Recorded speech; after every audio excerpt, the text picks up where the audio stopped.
Good evening, everyone. I'm going to call the meeting to order. It is now 7:30. This is the regular council meeting for January 24th. Clerk, can you please do a roll call? Councilman Bliss, I'm here. Mayor Pro Tem Corbett, Councilman Fleming, Here. Councilor Rohrbach, Here. Councilman Soltis, Here. Councilor Wright, Here. Mayor Grafstein. I'm here. Can I please have a motion to excuse Pro Tem Corbett? He did give notice. Your Honor, Bliss? so moved. Thank you. Is there a second? Your Honor, I'll second. Thank you. Motion has been made and seconded. Is there any discussion? Seeing none, all in favor, please signify by saying aye. Aye. Those against say no.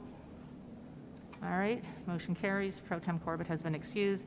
The invocation this evening will be led by Councilman Soltis, followed by the pledge. Councilman Soltis, the floor is yours.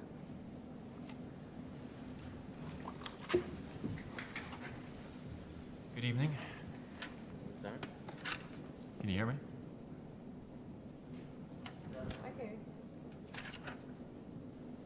Yeah, good evening. So in honor of Dr. Martin Luther King Jr., January the 17th, MLK Day, I'm going to read some of his quotes, and I will read them as they were spoken. Our lives begin to end the day we become silent about things that matter. The ultimate measure of a man is not where he stands in the moment of comfort and convenience, but where he stands at times of challenge and controversy. Nothing in this world is more dangerous than the sincere ignorance. Never, never be afraid to do what's right, especially if the well-being of a person or animal is at stake. Society's punishments are small compared to the wounds we inflict on our soul when we look the other way. Thank you. Pledge allegiance to the flag of the United States of America and to the republic for which it stands, one nation, under God, indivisible, with liberty and justice for all.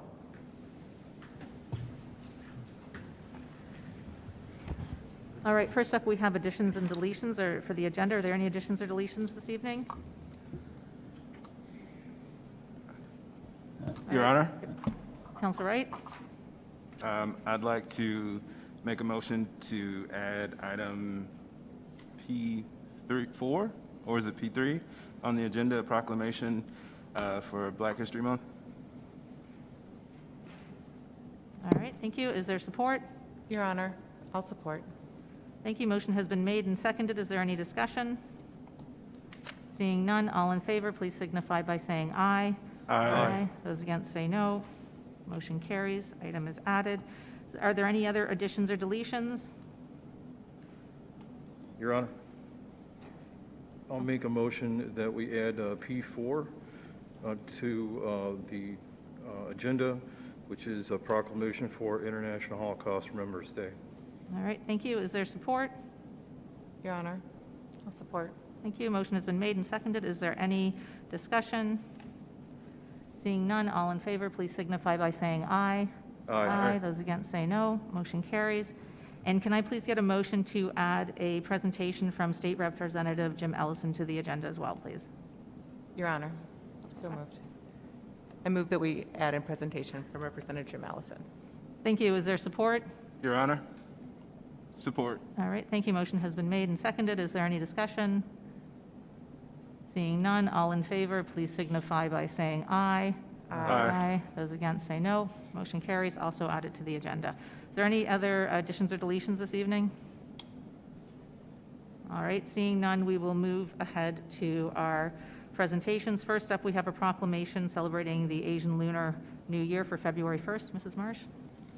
Whereas February 1st, 2022 is the Lunar New Year, and whereas the Lunar New Year is celebrated by Chinese, Korean, Vietnamese, and other Asian ethnic groups, and whereas the Lunar New Year is considered to be a significant holiday by many of the Asian community as a centuries-old tradition ushering in harmony and goodwill in this Year of the Tiger, and whereas the tiger is the third animal in the Chinese zodiac, excluding loyalty, humanitarianism, and the fight to protect the people in their care. And whereas on behalf of all of the City of Madison Heights Asian community, residents, and business owners, we wish you happiness and prosperity in the new year. And now therefore, the Madison Heights City Council does hereby recognize February 1st, 2022 as the Lunar New Year and wishes everyone a Happy New Year. Thank you. We don't need to vote on that, do we? No. No, okay. Next up, presentations, we have the 2021 Holiday Lighting Awards. Mr. Almus?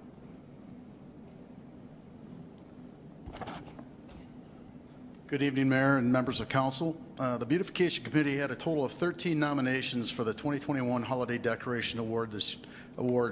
This year, we asked residents to submit photos of their brilliantly colored houses for the Beautification Committee to score, of which 2 were selected as co-winners for the 2021 Holiday Decoration Awards. Tonight, we'd like to acknowledge the owners of these 2 outstanding homes. Please allow me to introduce the owners of the beautiful residence. First up is co-award winner, Mr. and Mrs. Joe and Laura Young of 28284 Edward Avenue. Mrs. Young? As you will witness in our presentation, the multitude of colors, the display of several yard ornaments, along with the sidewalk luminaires that made this home award-winning. On behalf of the Beautification Committee, congratulations to Mr. and Mrs. Young. Please accept this $50 gift card to Sweet Delicious Sweets, located at 28091 John R. Road in Madison Heights, as our appreciation for a job well done. And we also have for you a certificate of appreciation. Congratulations and thank you for participating this year. Thank you. We'd also like to recognize our second co-winners, Mr. and Mrs. James and Jennifer Smith and Miss Patricia Malik of 28734 Park Court, who could not join us tonight. Again, you'll see in the presentation the ample variety of colorful lights and yard decorations that includes a fireplace, toy soldiers, and stockings hung by the chimney with care, and hope that the Beautification Committee's scoring is fair. You like that, Emily? That's good. That's mine. The committee sincerely appreciated the amount of time and effort required to decorate this home. Congratulations to Mr. and Mrs. Smith and Mrs. Malik. We also have a $50 gift card and to Sweet Delicious Sweets as our appreciation, and also a certificate of appreciation. We'd now like to run a brief presentation of the co-winners and nominees' homes. Ms. Marsh, will you please run the PowerPoint presentation? I hope this works.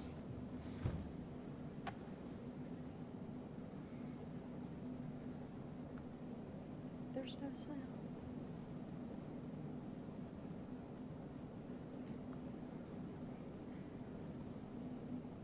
I think there's supposed to be holiday music. You'll have to sing. No. We kept the holiday music out this year and Okay. gave us fits last year. I thought you were going to sing Christmas songs.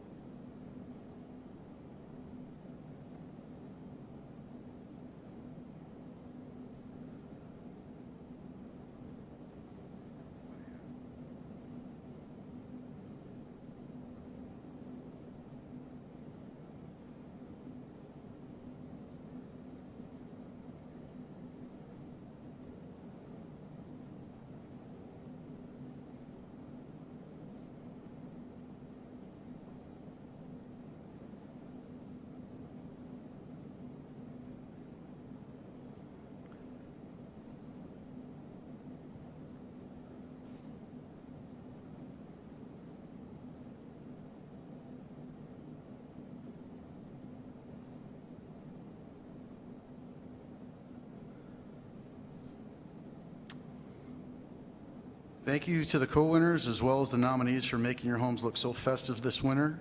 The Beautification Committee will be reviewing nominated homes in July for the 2022 Summer Beautification Awards, and we're always looking for nominees. Residents can contact the Department of Public Services in June to nominate themselves or their neighbors.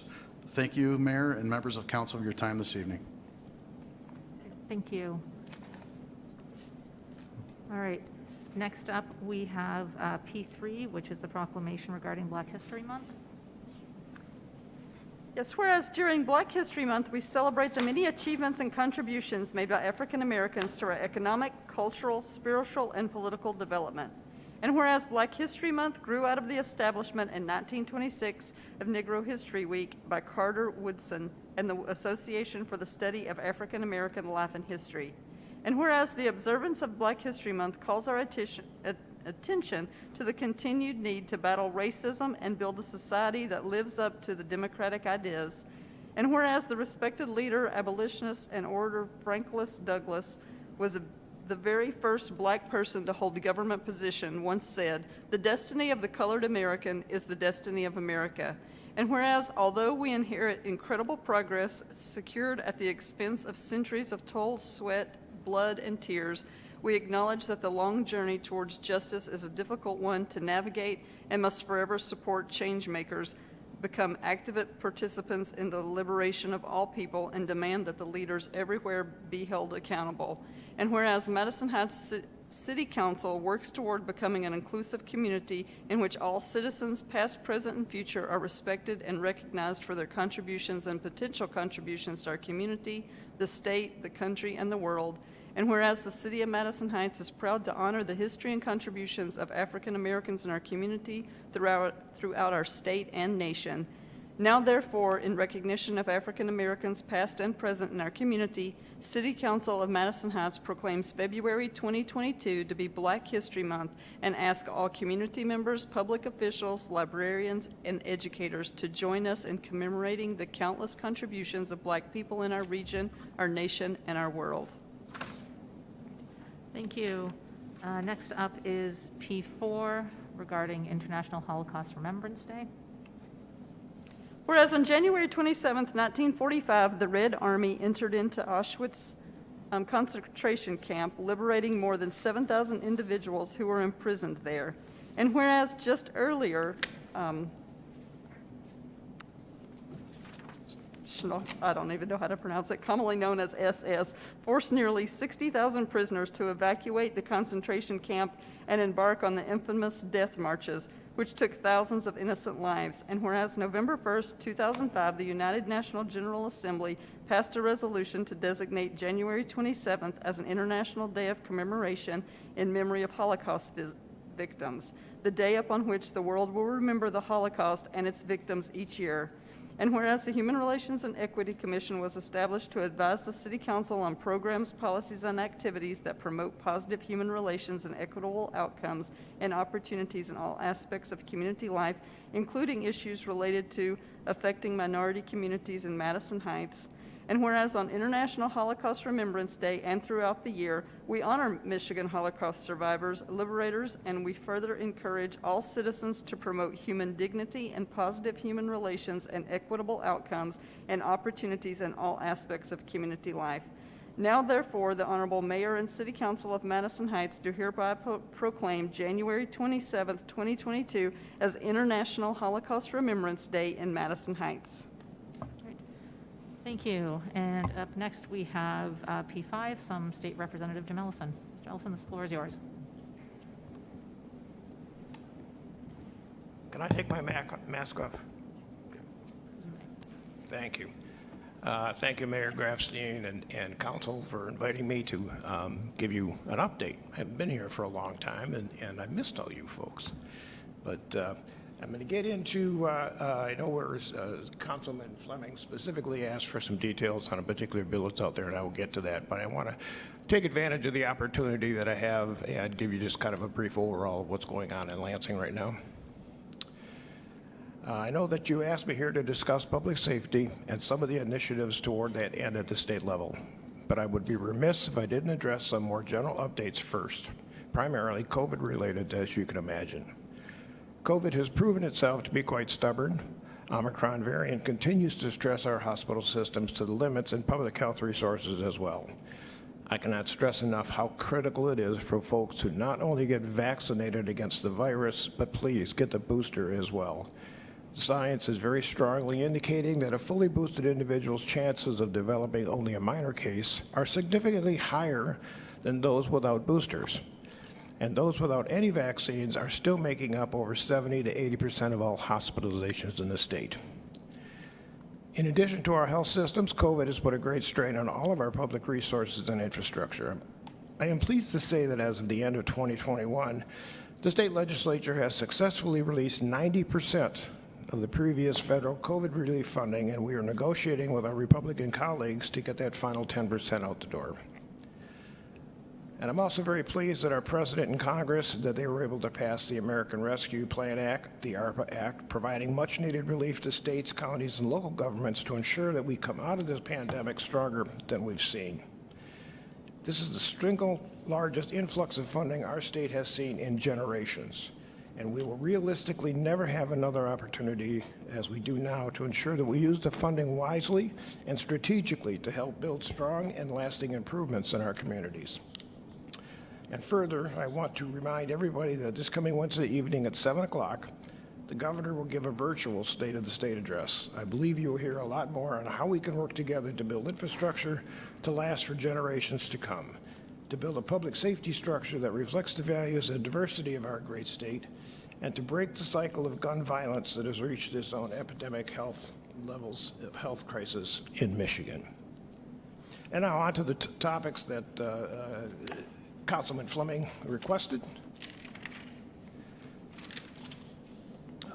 Under the leadership of Governor Whitmer and Colonel Joe Gasper of the Michigan State Police, they have already undertaken several actions to reform policies that will ensure that Michigan State Police members treat all Michiganders with dignity and respect. They have already created an equity and inclusion officer position within the department.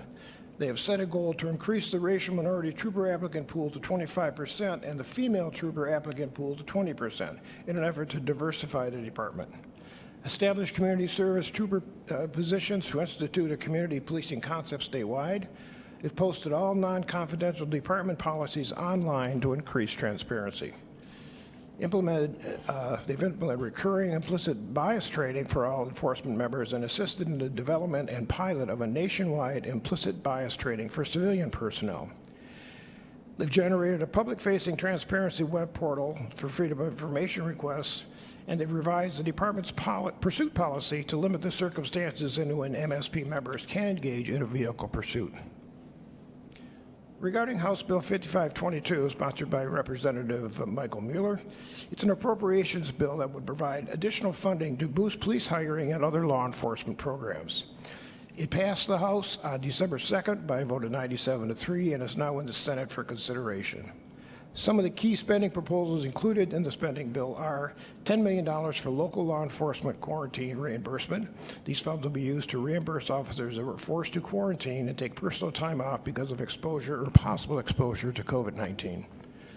$2.5 million for signing bonuses for new corrections officers, $2.5 million for retention bonuses for corrections officers, $10 million for community policing programs, $10 million for public safety signing bonuses, $7.5 million for first responder and public safety staff mental health service, $1 million for first responder bags, and $40 million for public safety academy assistant programs to provide scholarships for police academy recruits and assistance with salaries for police cadets. Obviously, that is a legislation that is used as an incentive to try to rebuild our Michigan State Police and bring top quality officers, get them to come to the force and stay with the force. Oxford High School. I don't have a prepared text on this. You all witnessed what happened. We all know what happened. It was tragic. The Oxford student population went back to their building today. I can only imagine the stress they're going through and the stress everybody in that region, in Oxford in particular, but all the region around us. We've all had a part in the negative feelings and the bad feelings about that. And I am happy that the prosecutor and the police department are investigating this to the end so that we have some kind of atonement for this act. But as we all know, Oxford was just one of many, many, many that we've had. And we've been fighting this battle for years and years and years, and we don't seem to get anywhere. Just as a point of reference, to let you know what we're doing at the legislature to try to mitigate weapons control. I don't like to call it gun control. I like to call it weapons management. and so that we can try to figure out a way to get properly registered and treated guns handled properly and not in a situation where they can be used and abused. Just for an example, in the past 3 terms, the 99th legislative, the 100th legislative, and the 101st, which we're in right now, the Democratic caucus has introduced 47 bills to help mitigate, from red flag laws, prohibit guns in public buildings, background checks, penalties for storing and leaving a firearm where they're easily accessible. 47 bills over the past 3 sessions. Not a one of them has got a hearing. They haven't moved anywhere. And we fight that battle and in trying to find some motivation. We're hoping that as tragic as Oxford was, it's be some motivation to get something done. On the other side, we have got 27 bills that were offered by the other side of the aisle that do not address gun safety. They actually reduce effectiveness of the laws we have. And in fairness to them, none of those have got a hearing either. So at least our leadership in the House is recognizing both sides of this issue, but still not hearing any of the bills on either side of the aisle. We're not getting anywhere. And something's got to change. You know, my term expires this year. I've given it 6 years. You guys will get another representative in a newly defined district coming up in at the end of the year, and you know, the battle's going to continue. We don't know what's going to happen. I know, speaking politically, the Democrats are fighting hard to try to get the majority because they haven't had it in many, many years. It's always been a Republican majority, and with the redistricting, there's a possibility that could change, but possibility it can't. So we've got to get something changed up there. The momentum is not going in the favor of gun control or gun management, and it's really our primary thing right now. We've been fortunate that we've had no budget problems in the last couple of years. We've been fortunate that the COVID has not hit us worse than it has. Just as a point, the House canceled all its sessions last week because of the positive tests we had. We didn't have enough people there to conduct business. And, you know, that's happening all over, and now it's affecting us in the State House. And so we're going to try again tomorrow. We're all going in tomorrow, and we'll see where the positives versus the negatives and go from there. But we continue, the struggle continues. So it's really all I've got prepared. If anybody has any questions, I'll do my best to try to answer them. Any questions from council? I have a question. Mr. Fleming, thank you again. Your Honor.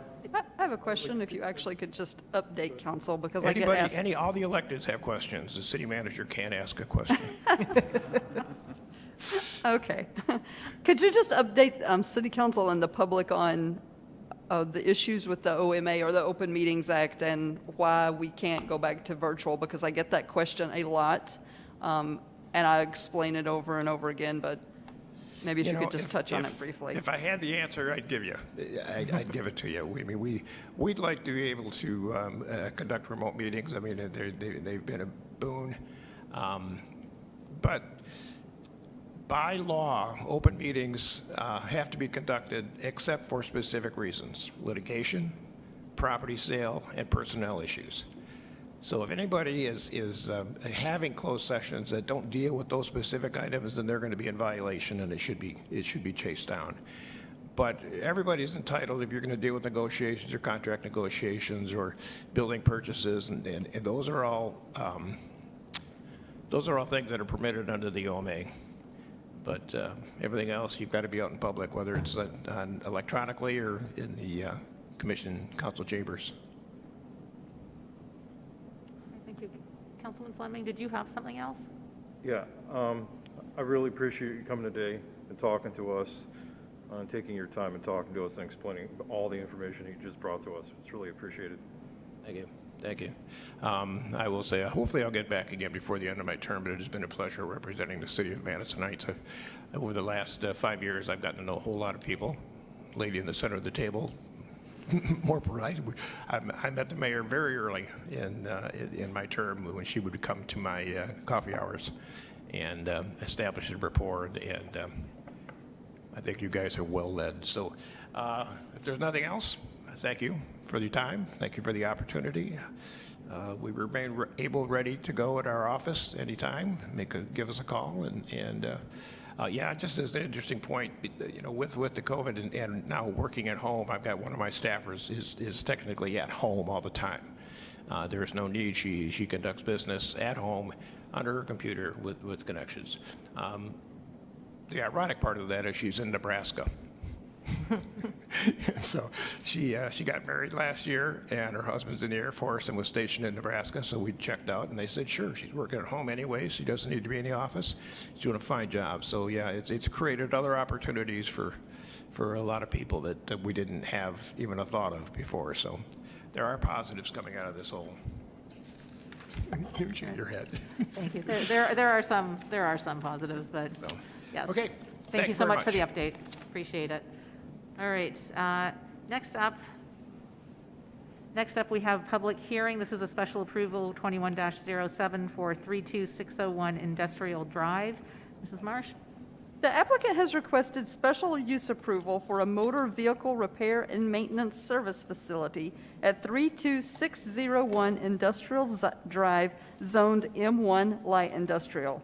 The subject property is approximately 2.47 acres in area and is improved with a 26,790 square foot, one-story industrial building located on the west side of Industrial Drive, south of East 14 Mile Road.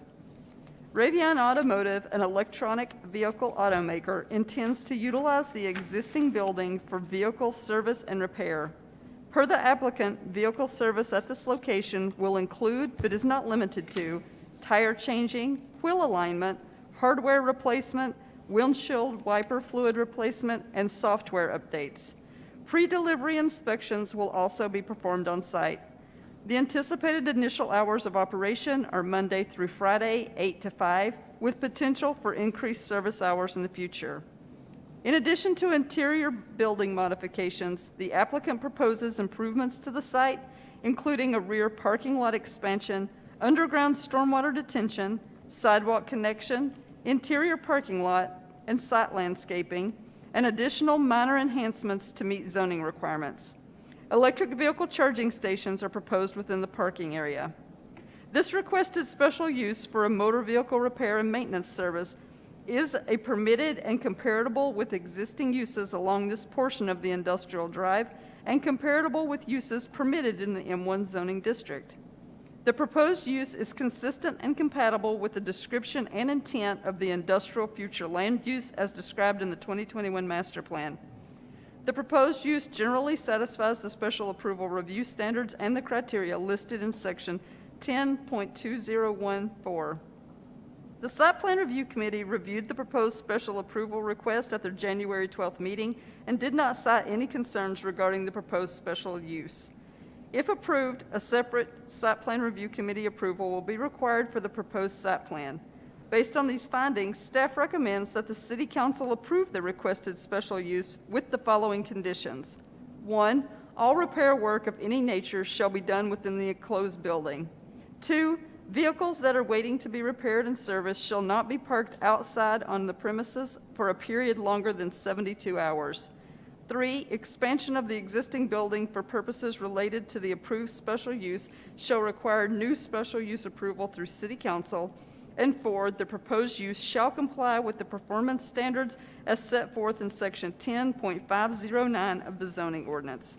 After the public hearing and discussion, City Council may take action on this requested special use. However, any motion should include concise findings based on the special approval review standards and criteria. Thank you. At this point, I'm going to open the floor to public comments. This is the opportunity for anyone who wants to speak specifically on this property. There will be regular public comment, but right now, if anyone wants to speak specifically on this property, the floor is open. Seeing none, I'm going to close public comment and ask for a motion from council. Your Honor, Counselor Rohrbach. I move that council concurs with staff recommendation and approves the requested special use with the conditions outlined in the report for special approval 21-07 for 32601 Industrial Drive. Thank you. Is there support? Your Honor, Counselor Wright? support. Thank you. Motion has been made and seconded. Is there any discussion? Your Honor, if I may, I had a couple questions. In terms of the, I don't know who I should ask, but I had questions about the site itself. And so it's a motor vehicle repair and maintenance. So I assume that you have to have some underground source container for those type of contaminants. Is that correct?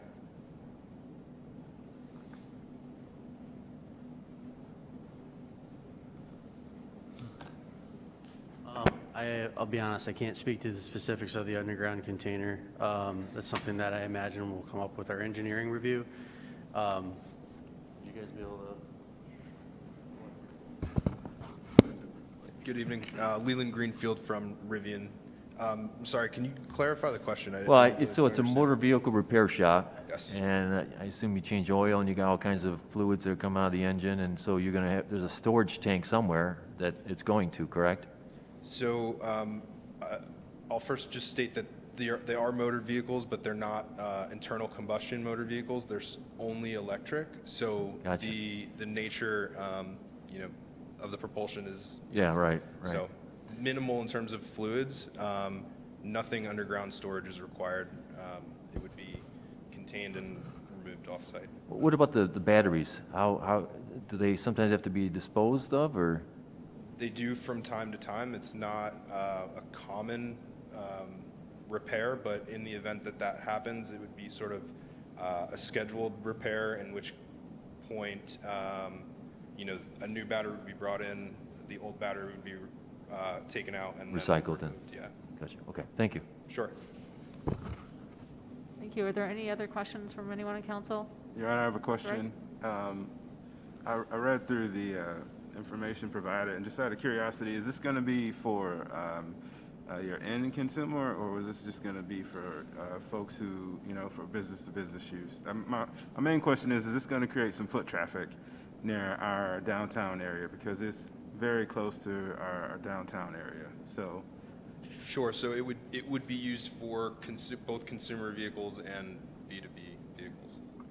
but would the consumers actually be bringing the cars, or would it be just something that folks take to that place, like your internal folks?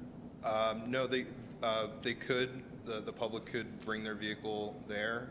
We also have a program by which we will pick up and drop off vehicles on behalf of the customer. So it really just depends. So it'll be a little bit of both? Yes. Okay. Thank you.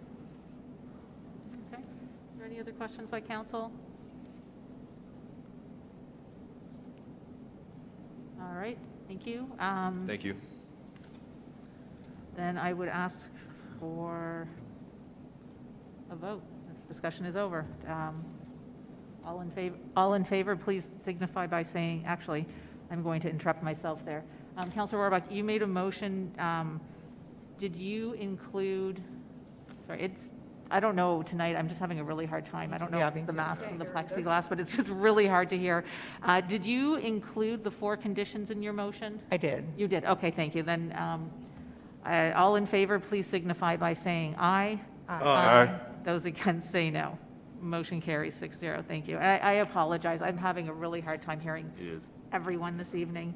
All right, next up, we have meeting open to, congratulations, it's been approved. We have meeting open to the public. This is the opportunity for anyone in the general public to speak to council. Ask that you limit your comments to 3 minutes and direct your comments to me. And with that, the floor is open. All right, seeing no comments from the public, I will close that up. Next, we have communications. C1 and C2, we have 2 resignations, one from Dan Lee from the Environmental Citizens Committee, and C2, which is Ashton Southard, resignation from the Library Advisory Board. Can I get a motion from council regarding these, please? Your Honor? Oh, over here. Councilman Bliss? Yes, Your Honor, assuming we can take them together, my motion would be to accept the resignations of Dan Lee from the Environmental Citizens Committee and Ashton Southard from the Library Advisory Board, declaring both seats vacant and issuing the proper certification of things. All right. Thank you. Is there support? Your Honor, Councilor I'll Rohrbach? second. Thank you. Motion has been made and seconded. Is there any discussion? Your Honor, I just want to state that Dan Lee, I don't know Ashton, so I can't speak to Ashton, but Dan Lee in particular was an excellent addition to the Environmental Citizens Committee. He did a ton of work, planted gardens by hand. He did so much work, and I appreciated his work so much. So I just want to publicly say thank you to Dan. All right. Thank you for that. If there's no other discussion, all in favor, please signify by saying aye. Aye. Those against say no. Motion carries. Resignations are accepted. Thank you, and seats are vacant. Next up, we have D1 report from the DPS director regarding Red Oaks Youth Soccer Complex. Marsh? City Council has approved use agreements with the Madison Heights Youth Soccer Association covering operation from 2010 to December 31st, 2021. Staff and I now recommend that City Council approve a new 3-year extension agreement with the term ending December 31st, 2024. All the terms and conditions shall remain the same, and authorize the mayor and City Council to sign on behalf of the city. All right.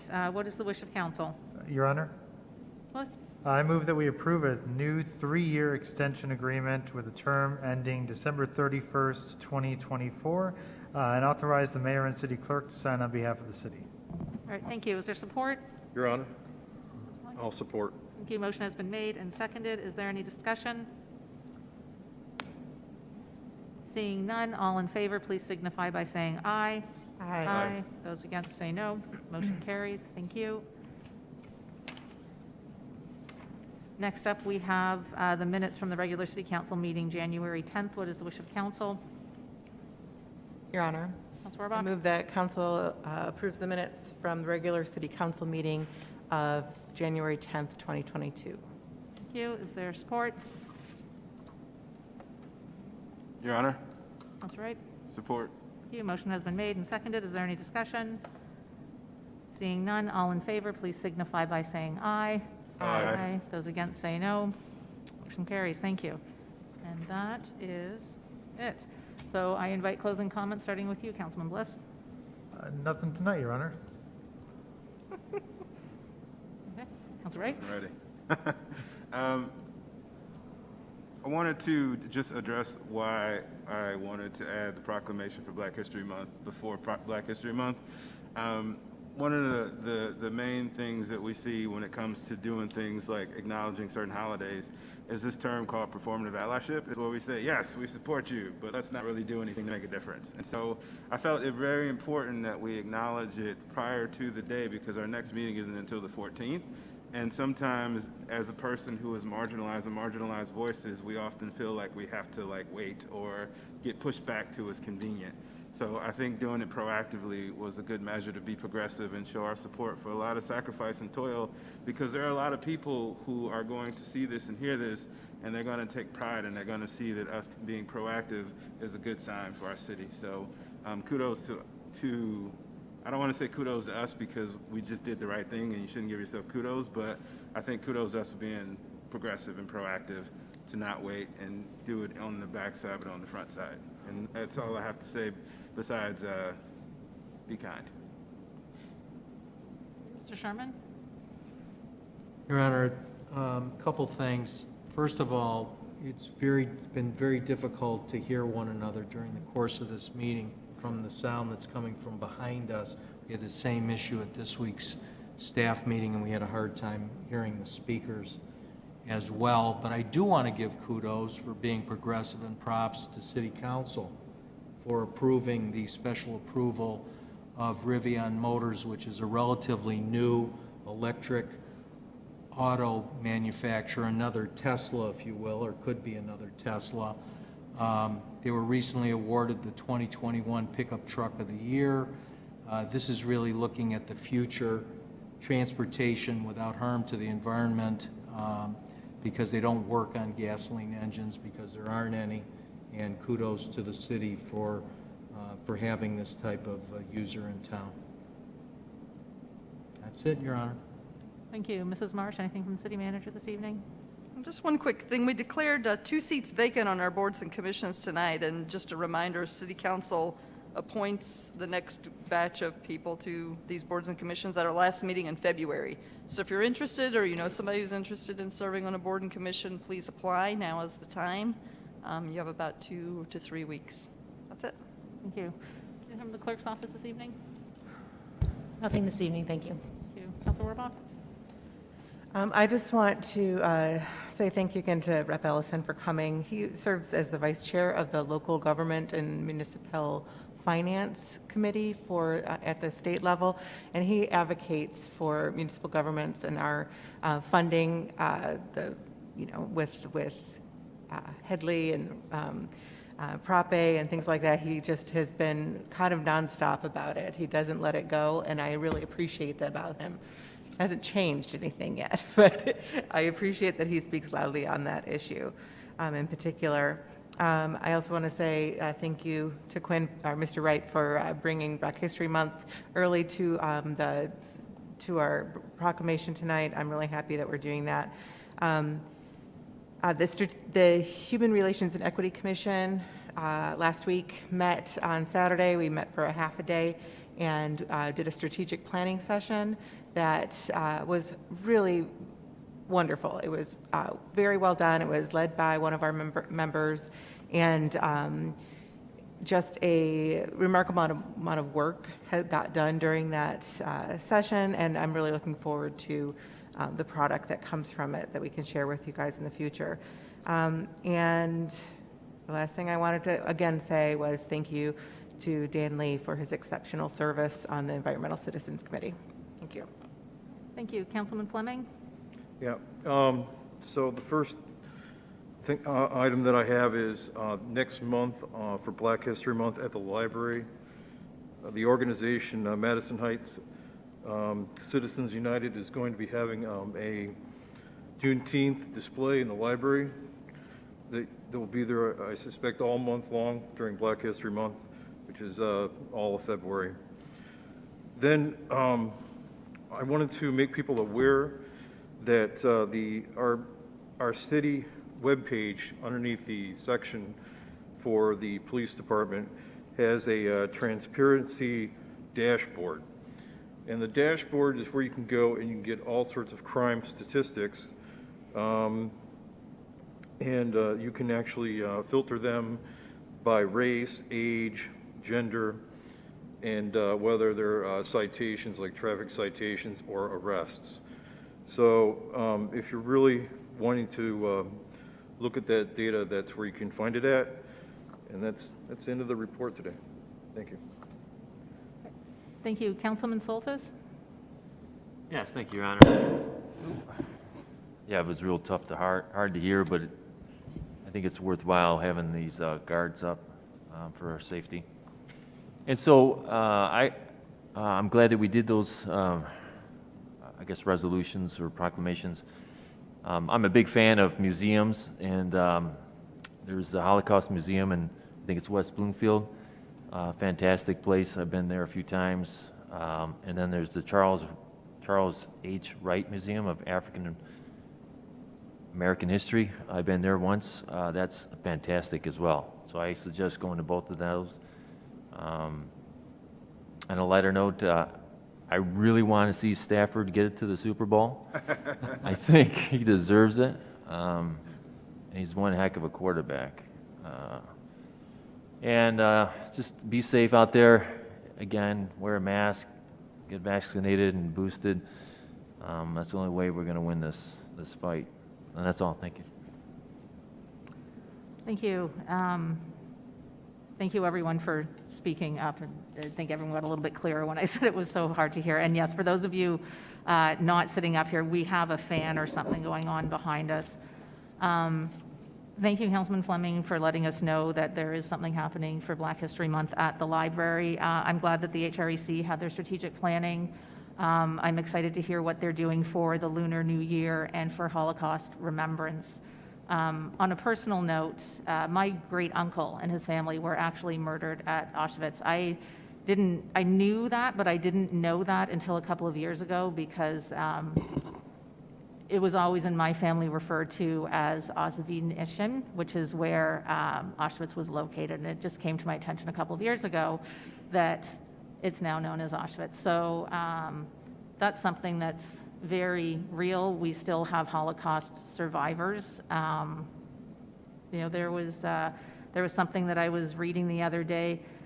Betty White just passed away, just shy of her 100th birthday, but Martin Luther King and Anne Frank actually would be in their 90s now, actually younger than her.